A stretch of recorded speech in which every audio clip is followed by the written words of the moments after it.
Zee 24 तास एक पाऊल पुढे। पश्चिम रेल्वेची वाहतूक विस्कळीत झालेली आहे। आपल्याला माहिती आहे खरं तर आता चाकरमान्यांना निश्चितच याचा त्रास होत असेल। स्लो मार्गावरील लोकल वाहतूक ठप्प झाली आहे। मध्यरात्री लोकलचा डबा रुळावरून घसरल्या कारणाने ही परिस्थिती उद्भवली आहे। पश्चिम रेल्वेची लोकल वाहतूक विस्कळीत झालेली आहे। स्लो मार्गावरील लोकल वाहतूक अक्षरशः ठप्प झाली आहे।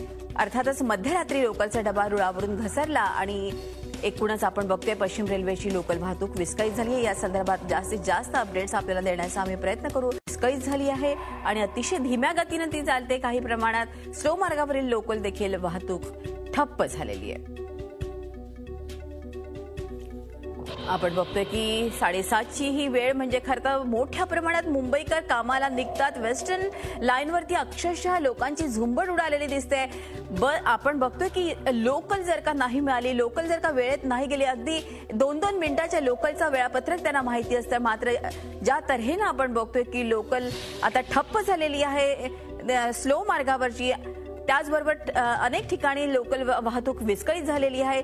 त्यामुळे निश्चितच अतिशय त्रास होत असेल।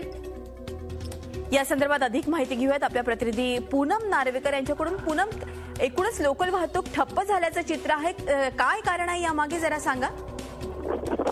मृदुला, काल रात्री 3 नंबर बोरिवलीच्या 3 नंबर प्लॅटफॉर्मवरून बोरिवली एक ट्रॅकवरून घसरल्याचं समजतंय आणि त्यामुळे वेस्टर्न रेल्वेची वाहतूक ऑलमोस्ट ठप्प झालेली आहे। मी म्हणताय की बरोबर आहे। सर्व लोक ऑफिसला निघालेली आहेत आणि 2 आणि 3 नंबरवरून तर कुठलाही ट्रेनची ये-जा होत नाहीये। 7 आणि 8 क्रमांक प्लॅटफॉर्मवर प्रवाशांची तुफान गर्दी आहे।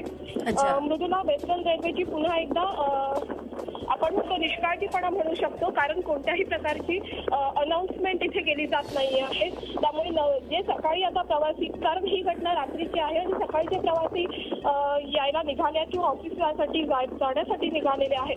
खरंय पूनम, तुम्ही देखील ऑफिसला निघाल्यात आणि अशाच तऱ्हेनं अनेक लोक इतर जे प्रवासी आहेत ते देखील ऑफिसला जायला निघालेत, त्यांची निश्चितच आपण बघतोय हाल होत असेल। धन्यवाद पूनम ही माहिती दिल्याबद्दल। या होत्या आमच्या प्रतिनिधी पूनम नार्वेकर। तर आपण बघतोय स्लो ट्रॅकवरील वाहतूक फास्ट ट्रॅकवर आता करण्यात आलेली आहे। विस्कळीत झालेली आहे फास्ट ट्रॅकवरची वाहतूक, मात्र स्लो ट्रॅकवरची वाहतूक तर अक्षरशः ठप्प झाली आहे।